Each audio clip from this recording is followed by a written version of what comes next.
This YouTube channel does not promote any violent, harmful, or illegal activities.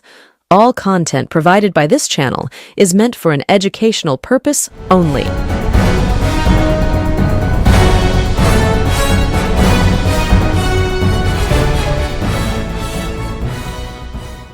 নমস্কার, আমি প্রতিবেদক সায়ন্তন চক্রবর্তী। আপনারা দেখছেন বঙ্গচক্র ইউটিউব চ্যানেল। মমতা বন্দ্যোপাধ্যায় আবার ফিরবেন এবং তাকে ফিরতে হবে নীতিশ কুমারের পথেই। এটা আমি বলছি না, বা এটা আমার চ্যানেলের পক্ষ থেকে আমি জানাচ্ছি না, এরকম ধারণা রাজনৈতিক মহলের। অন্ততপক্ষে বাংলায় এই মুহূর্তে যা রাজনৈতিক পরিস্থিতি, সেই জায়গায় দাঁড়িয়ে এটাই একটা সংখ্যাগরিষ্ঠ রাজনৈতিক মতামত উঠে আসছে। কেন একথা হচ্ছে? ঘটনাচক্রে ইতিমধ্যেই ভোট পরবর্তী হিংসার কারণে বিভিন্ন জায়গায় বিজেপির বিরুদ্ধে পথে নেমেছে আইএসএফ, কংগ্রেসকেও কিছু দেখা গিয়েছে, আবার দেখা যাচ্ছে সিপিএম এর শতরূপ ঘোষরাও রাস্তায় নেমেছে। কিন্তু সেই অর্থে তৃণমূল কংগ্রেসের কোনো প্রতিনিধিদের রাস্তায় দেখা যাচ্ছে না। আবার আমরা দেখতে পাচ্ছি যে বিভিন্ন স্টেশন চত্বরে হকার উচ্ছেদের মতো ঘটনা ঘটছে। হঠাৎ করে এই হকার উচ্ছেদের ঘটনা ঘটায় বিভিন্ন হকাররা একটা অনিশ্চিত ভবিষ্যতের দিকে ঝুঁকে পড়েছেন। আর এই রকম অবস্থায় দাঁড়িয়ে সমস্ত মানুষের পাশে কোথাও সিপিএম কে, কোথাও আইএসএফ কে, কংগ্রেসকে দেখা গেলেও তৃণমূল কংগ্রেসকে দেখা যাচ্ছে না। আর ঠিক এই জায়গাতে দাঁড়িয়েই মমতা বন্দ্যোপাধ্যায় আগামী সপ্তাহ থেকে পথে নামতে পারেন বলে সূত্র মারফত খবর পাওয়া যাচ্ছে। মমতা বন্দ্যোপাধ্যায় যদি আগামী সপ্তাহে পথে নামেন, তাহলে সেক্ষেত্রে কি কি বিষয় নিয়ে তিনি পথে নামতে পারেন? অবশ্যই এক্ষেত্রে ভোট পরবর্তী হিংসায় মূল যে একটা কারণ হতে পারে মমতা বন্দ্যোপাধ্যায়ের পথে নামার, তা বলাই বাহুল্য। মমতা বন্দ্যোপাধ্যায় যদি আগামী সপ্তাহে সত্যিকারের যে সূত্র মারফত খবর, সেই খবর যদি সঠিক হয়, তাহলে মমতা বন্দ্যোপাধ্যায় আগামী সপ্তাহে পথে নামবেন ভোট পরবর্তী হিংসাকে কেন্দ্র করে, এবং তিনি নিজে হাতে তৃণমূল কংগ্রেসের যেসব দখল হয়ে যাওয়া কার্যালয়গুলো ছিল, সেই কার্যালয়গুলোকে উদ্ধার করার পাশাপাশি সেই কার্যালয়গুলোতে রঙও করে নিচু তলায় তৃণমূল কংগ্রেস কর্মীদের মনোবল বাড়ানোর চেষ্টা করবেন।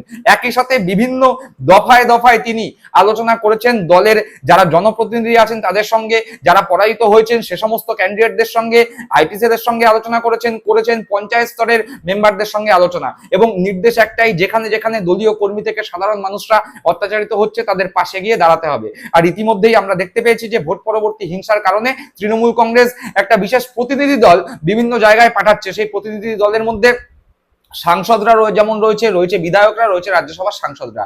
আর ঠিক এই জায়গাতে দাঁড়িয়ে রাজনৈতিক মহলের গুঞ্জন, মমতা বন্দ্যোপাধ্যায় যদি পথে নামেন, তাহলে কি 2029 বা 2031-এ মমতা বন্দ্যোপাধ্যায় স্বমেজাজে প্রত্যাবর্তন ঘটাতে পারবেন? দেখুন, মমতা বন্দ্যোপাধ্যায় স্বমেজাজে প্রত্যাবর্তন ঘটাতে পারবেন যদি মমতা বন্দ্যোপাধ্যায় বিরোধী নেত্রী হিসাবে রাস্তায় নেমে যেই আন্দোলনের পথে ছিলেন, সেই আন্দোলনের পথে তিনি থাকেন। এবার মমতা বন্দ্যোপাধ্যায়ের এখন বর্তমানে 71 বছর বয়স।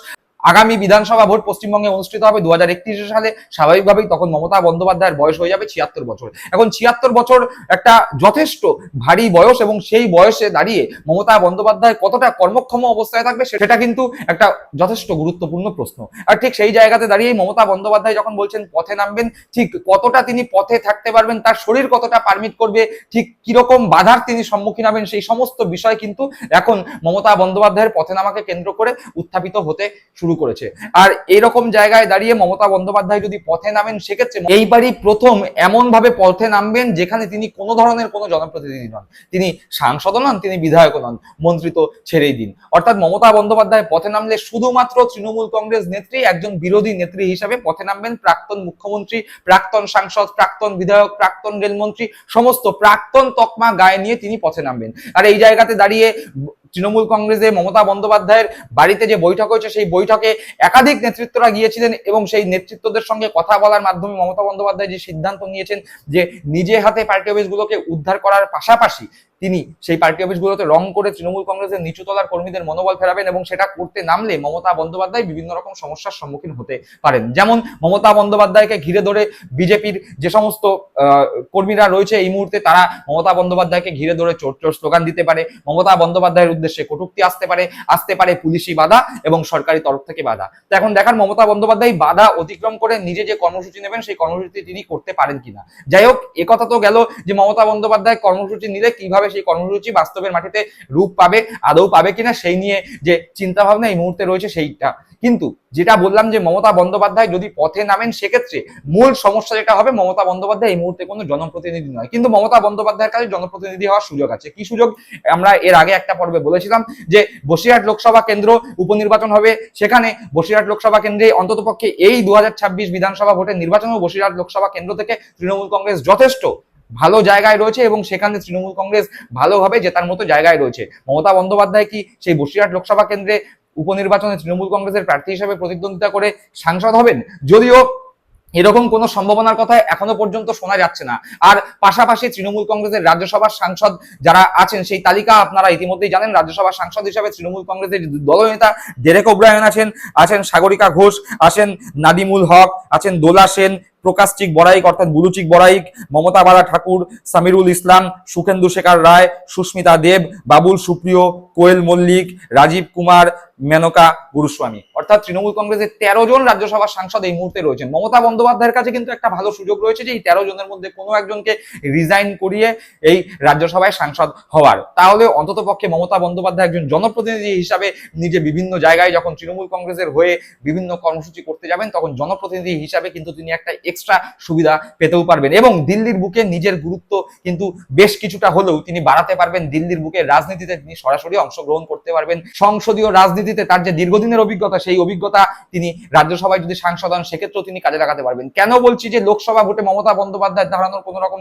সম্ভাবনা অন্তত পক্ষে এই মুহূর্তে নেই? তার কারণ দেখা গেল মমতা বন্দ্যোপাধ্যায় লোকসভা ভোটে লড়ার সিদ্ধান্ত নিলেন এবং দাঁড়ালেন, কিন্তু যদি সেক্ষেত্রে কোনো না কোনো ভাবে যে কোনো ভাবে বিজেপি যদি তাকে হারিয়ে দেয় তাহলে মমতা বন্দ্যোপাধ্যায় কিন্তু একেবারে ধূলিসাৎ হওয়ার সম্মুখীন হবেন। উল্টো দিকে নিজের দলের যে বিজয়ী ক্যান্ডিডেটরা আছেন তাদের ভোটে অন্তত পক্ষে মমতা বন্দ্যোপাধ্যায় কিন্তু আগামী দিনে রাজ্যসভার সাংসদ হওয়ার জায়গায় রয়েছে। সুতরাং রাজ্যসভার সাংসদ হওয়ার যে সম্ভাবনা সেই সম্ভাবনার কথা উড়িয়ে দেওয়া যায় না। আবার এদিকে কেন বললাম নীতিশ কুমারের পথে হেঁটেই কামব্যাক হবে মমতা বন্দ্যোপাধ্যায়, তার কারণ আমরা দেখতে পাচ্ছি যে নীতিশ কুমার বিহারের মুখ্যমন্ত্রী হিসাবে তো শপথ নিয়েই ছিলেন, কিন্তু নীতিশ কুমার বলা যায় যে বিজেপির চাপে পড়েই একেবারে রাজ্যসভায় সাংসদ হলেন। অর্থাৎ মমতা বন্দ্যোপাধ্যায় যদি রাজ্যসভার সাংসদ হন তাহলে কিন্তু ওই মমতা বন্দ্যোপাধ্যায়ের কামব্যাক করায় একটা সুবিধা হবে।